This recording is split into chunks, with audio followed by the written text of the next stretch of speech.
What are we talking about today, Fiona? What is the training that you've attended later in your career that you wish you had had access to earlier in? Is this training we've actually had or things we've learned on the job Oh, that we wish good, we good actually had been taught? distinction. Good distinction.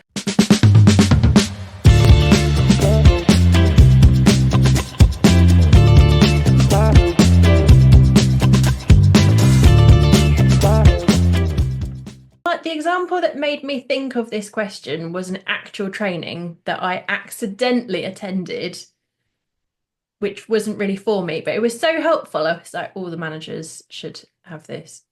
Hmm. But I'm going to keep that as a teaser. You tell me your answers, and I'll tell you what my actual real life example is after. That's suspense. Well, I think what would have been super helpful, and I've learned the hard way, as so many things we learn on the job, is good practice for onboarding staff and the types of information you need to give them in writing at the beginning, and not assume that they'll kind of pick up in conversation along the way, Mhm. and how to track that, and the paperwork to keep, and the things that will both keep support you as the manager and make sure that you're doing everything that you need to do, and also picking up if there's anything missing, and also protect, help your staff member to be on top of things, and so they know what's going on. And then also, if later on down the road it goes pear-shaped, you've you've got what you need to support those conversations and to Yeah. support that process.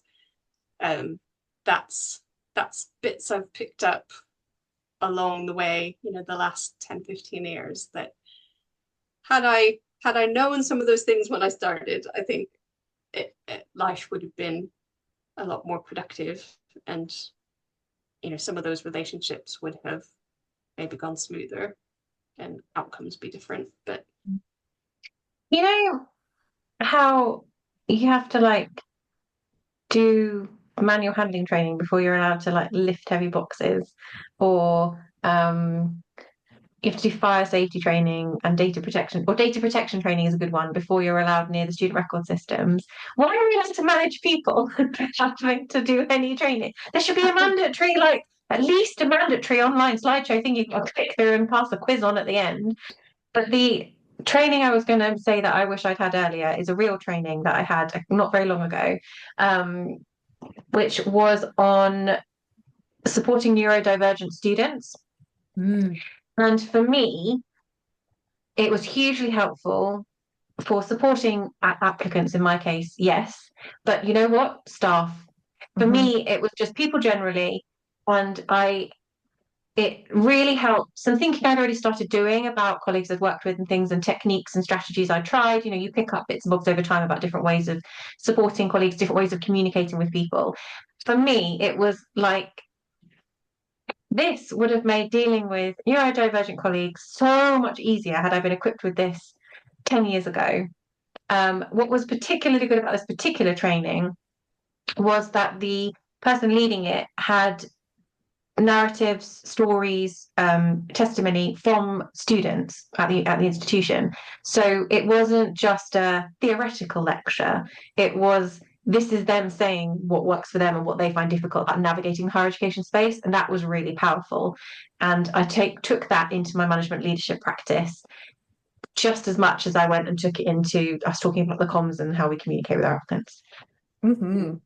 Yeah, yeah, nice. Love it. I feel the same. I've read quite, I was going to say quite widely. I've read some about supporting neurodivergent clients particularly, and it's been just, yeah, game changing. Absolutely game changing. And yeah, I think yeah, it just wasn't there 10 years ago, was it? Didn't exist. No, but it's just whether or not people you have those label use those labels or categorize themselves in certain ways or are diagnosed with certain things, it's just a way of thinking about differently about how we communicate and Mhm. recognizing in a much more practical way that people see the world differently. and we don't often talk about it. So if you leave, even if you leave the framework of, it was about working with autistic applicants specifically, students specifically, even if you leave that all out of the equation, just having a conversation about how differently people communicate is so fundamental.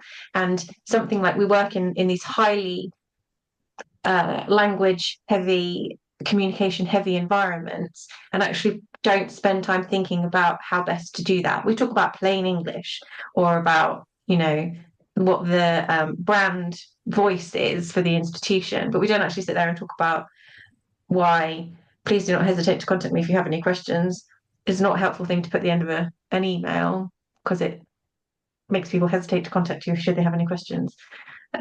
So yeah, for me that was really reorienting in my thinking. Yeah, brilliant. Yeah, really nice example. So mine, the drum roll, blah, blah, blah, was I was deputized to attend some training that was all about HERA. What is it? What is it actually used for? And it was intended. What does HERA stand for? Okay, so here is the higher education role analysis. I don't know if it has then a scheme, I'm going to say. It's very common across the sector. Most institutions do their role grading in professional services and technical roles based on HERA. Not all, but most do. And I had, been a professional in the sector, been a manager for about 11 years before I was sent on this training, and I was deputised it. Our director was meant to go, couldn't be bothered, sent me.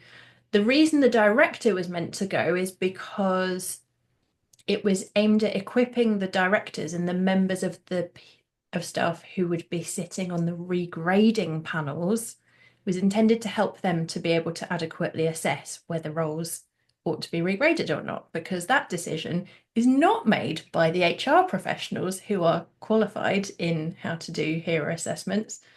It's made by the senior leadership team. And it was so helpful to have the, real breakdown on actually how are roles graded? What does the questionnaire actually look like? How were the questions weighted?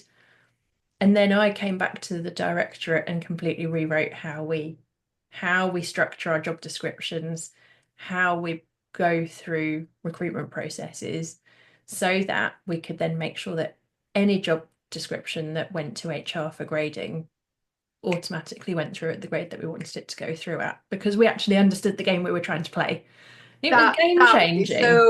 So useful. Is that you're, as the hiring manager, you're trying to refresh the job description, you're trying to check, you've been tasked, but you don't actually, unless you happen to have put in a request for a new role at a particular grade and been sent the questionnaire to fill out, which luckily I had one of those, so I've been able to kind of do that, but only for that sort of grade. So you have to then, I did an exercise refreshing a couple recently, so at different grades. So I had them side by side and going, oh, okay, no, that one's higher because that one should say this instead of that. And then, but you don't normally have that happening. You're just doing it in a vacuum. And some of the institutions I've worked at, there doesn't seem to be any consistency from business area to business area, what that grade looks like and what the responsibilities are. And that seems like that should be a pretty consistent thing. You're either, if you're a 6, you've got these competencies, whatever your occupational area is. And I'm not sure that that's always made very clear. Yeah. Because we do that for students, if you're level FHEQ, level 4, level 5, level 6, these are what you're expected to be able to do. But we don't have that equivalent well advertised for. It sounds like there is an equivalent, but I didn't know what HERA meant until 30 seconds ago. So that's really interesting. Yeah, so it's a framework where there are 14 competency areas, and each grade then has a number of bullet points against each competency area, and it's like communication written, communication oral, teamwork, networking and influence, technical skill, pastoral and well-being, like there's all these different categories. And then it does go through, and it'd be like, for a grade 8 we would expect that on a day-to-day basis, you would do these things, occasionally these things. And, then the language changes as you go down the grades. So the grade 8 would, on the day-to-day, X, Y, Z, and the grade 7 would occasionally X, Y, Z, and the grade 6 would, with supervision, X, Y, Z. Yeah. The And so lead on, the support, gives you that breakdown, but it's Yeah. just not socialized in institutions with line managers who are then expected to just know how to write a job description. Mind-boggling. And it's really changed how I now work with clients as well, thinking about how are they then doing job searching, how are they doing promotion requests, how are they thinking about their professional development? Because if you're looking to move through professional services, and most often they will accept that that is going to require them to leave their current institution. Well, you've got an industry standard criteria that shows you what those competencies are. So let's work to that instead of just trying to guess. And yeah. I think it was used much more robustly when it was first introduced, and you can see, I think, some like deviation over time as some institutions have evolved things. I was looking at something the other day in an institution structure, and I was like, for me, this is all like it's all one grade off what I would expect it to be, because they've cleared. But I guess if it's all in relation to each other in their institution, that's the key thing. An institution that I worked at, because most universities don't use grade the scale 1 and 2, band 1 and 2 anymore. They got rid of them. So I feel like I was downgrading myself, because I was like, I'm now suddenly gone 2 grades down just because they didn't, they started 1 where everyone else would start 3. So a grade 8 in most everywhere else would be a 6. And I was like, I was a 6 years ago. I don't want to go be a 6 again. And it's so silly because it is just a number. It's just your grade band, but you do get wedded to it in the sector. But I also think it's harder to jump grades because we have this grade thing. It's seen as stepping stones, and that you almost have to do one to be able to do another, which is limiting, I think, in some ways to our thinking. I think especially looping back to what you were just saying about neurodivergence, right? Like, there are some people who just have a much more natural sort of strategic thought process. Like, they think in constellations and they think about how things are connected to different things in quite a sort of seemingly disparate way. And then there are other people who are very linear, A then P then C then D, which would probably suit admin and that sort of processing-y type of work.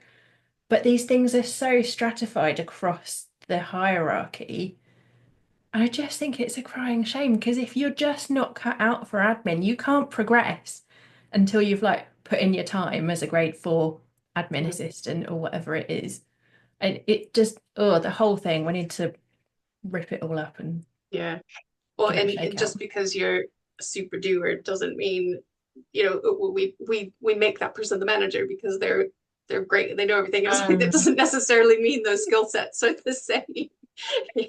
Or That's that's interesting, the because a right. grade 7 and grade 8 can be managers and not managers. And I always think that's really interesting, because I think they're very, very different sets of competencies if a grade 7 or 8 is a manager or they're not a manager.